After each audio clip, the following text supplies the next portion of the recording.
I'm gonna start this off by saying that for the record, I really wanted to make a video about Domina or Jetpack Cat, but somebody in my comments said that they'd like to hear what I think about Mizuki, and because I love y'all so much, I'm deciding to do that instead. I'll get to the ones that I actually like later. I've already stated in a previous video that I initially find this guy to be extremely boring, and while I will be looking at the predatory tactics for the selection of where he is from and essentially his background overall, I think it would be unfair to not look at this character as a design at face value. So without further ado, let's see what Mizuki's all about.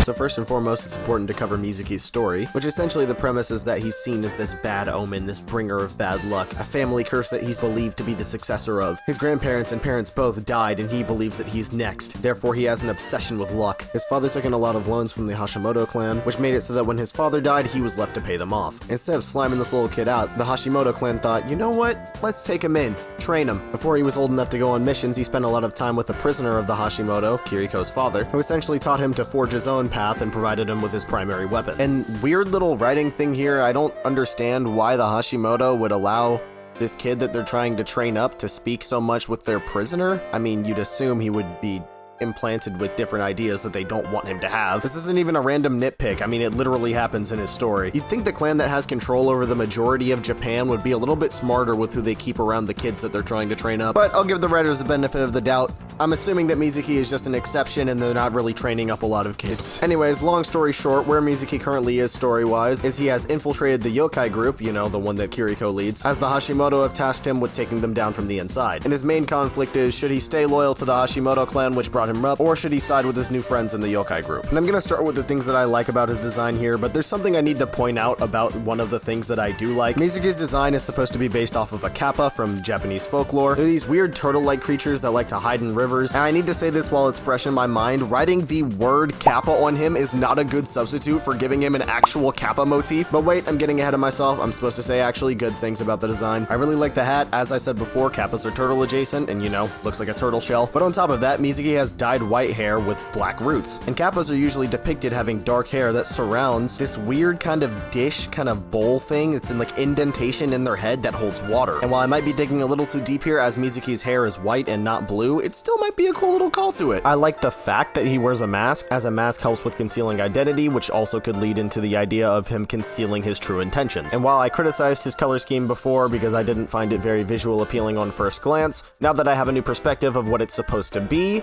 I can actually appreciate that, yeah, they gave him kappa colors. Good job. I like that he has and weaponizes chains. It helps with this idea that anyone unlucky enough to cross his path is chained down by fate itself. And lastly, I'm pretty sure those are talismans hanging off of his hat, which can help with the idea of him being superstitious. Maybe he keeps something lucky around on him at all times. And now, onto why this video title says whatever it says, I'm gonna start talking about the flaws of his design that are very important to me. And these flaws aren't specific to Mizuki, they can be applied to multiple other characters in multiple different media formats, etc, etc. But these are issues that land upon this specific character, which is why I'm bringing them up in this particular video. But, for the record, I have this issue with Wu Yong, Onran, Juno, Iari, Vendetta, and the mother of all shit designs, Kiriko. What do all of these characters have in common? Conventionally attractive, short to medium height, slender to semi-muscular builds, and each and every one of them are young adults. You can understand why people are saying that Blizzard is just copy and pasting the same character over and over, right? No matter how much you accessorize the character, when you have a giant hulking beast of a man like Reinhardt, or a crack fiend who just rolled out of a dumpster like Junkrat, next to Mizuki,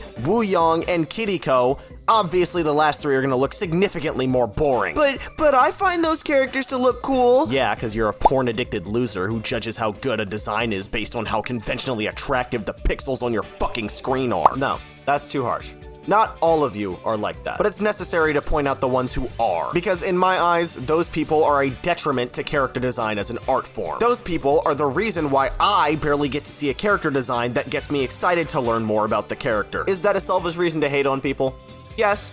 Is that gonna change me? Fuck no. Because there's such thing as a purpose for attractiveness in character design, which is something that I plan on touching on in my Domina video. But let's get back to why this topic is important to Mizuki. As I touched on in my Onran video, appealing to convention creates a situation where the character isn't inherently communicating a lot, but it is communicating enough for the character to be passable. This middle ground is where I believe Mizuki stands alone. But what's dragging him down exponentially for me is where he stands in Overwatch as a whole. When it comes to Onran, it was important to touch on how convention drags her down individually. But with Mizuki, there's nothing inherently conflicting with him in his own story that makes it so that convention would not work. This is where his age and his background start to tie him down. In a game where the hugest selling point is the diversity of the characters, when we start to see that diversity narrow more and more, it creates a huge detriment to the newer characters that we're seeing. If we look at the literal worst designed character in this game, Kiriko, they opted to make her exponentially younger than characters that she quote-unquote grew up with because a younger girl would generally be more appealing. And in that same vein, Mizuki being young doesn't add anything to his character, especially when his main inner conflict is him not wanting to bring harm to younger people. I feel like I don't need to bring up paternal instinct in order to prove that adults are generally going to be more empathetic towards children than children will be towards each other. So making Mizuki older than he is actually might have done something good for his character, in the exact same way that making Kiriko older would have done good for her. But both of them were made with the intent to appeal to the weeaboos and the Japanese player base, which I'm not afraid to admit have an obsession with liking things younger than they should. What's that? You don't like it that I called your little animes pedophilic? Shut the fuck up. Go learn some real Japanese culture, dork. And while that last bit was obviously excessive, anime is obviously an important part of Japanese culture, the parts of Japan's culture that we've started to adopt, i.e. their marketing schemes and their weird obsession with teenagers, have begun to flood into games like Overwatch. Why do we only see conventionally attractive characters? East Asia did it first and it worked. Why do we see less and less diversity of ethnic background, sexual orientation, whatever the fuck? East Asia did it first and it worked. Why do we only have 4 different black characters from entirely different places in Overwatch? Meanwhile, Mizuki is our 4th Japanese character from the exact same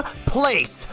East Asia did it first, and it worked. Do you understand now why I think Mizuki is so genuinely boring? When you have a game that prides itself on how diverse the character roster is, and then introduce a young, conventionally attractive male from Japan, when you have plenty of young characters, plenty of conventionally attractive characters, plenty of male characters, and plenty of Japanese characters, it kinda makes that one boring. But this is all to appeal to everyone who is genuinely afraid of anything new and innovative. Characters like Roadhog or Reinhardt don't have dedicated fan bases because they look exactly the same. It's because they're entirely different from one another and they look cool to those people. So this obvious copy and paste bullshit that they've been doing is just an obvious cash grab. And by prioritizing the Cheeto dust fingered 800-pound gooners who want nothing more than more material for their homework folder, you prevent yourselves from telling a cohesive story through character design. And for fuck's sake, go back to actually committing to a motif. I shouldn't be having to praise you for giving a singular accessory to Mizuki that looks like a fucking kappa. But with the abysmal dogshit excuse for a gladiator that you made Vendetta, the bar is pretty fucking low. I'd like to sincerely apologize for that outburst, but you can understand how genuinely sick I am of corporate greed. If a lot of modern character designs in any media had half of the creativity that original Overwatch character designs had, we wouldn't be in this situation. So how would I fix Mizuki's design? Go back to the fucking drawing board. Thank you so much for watching.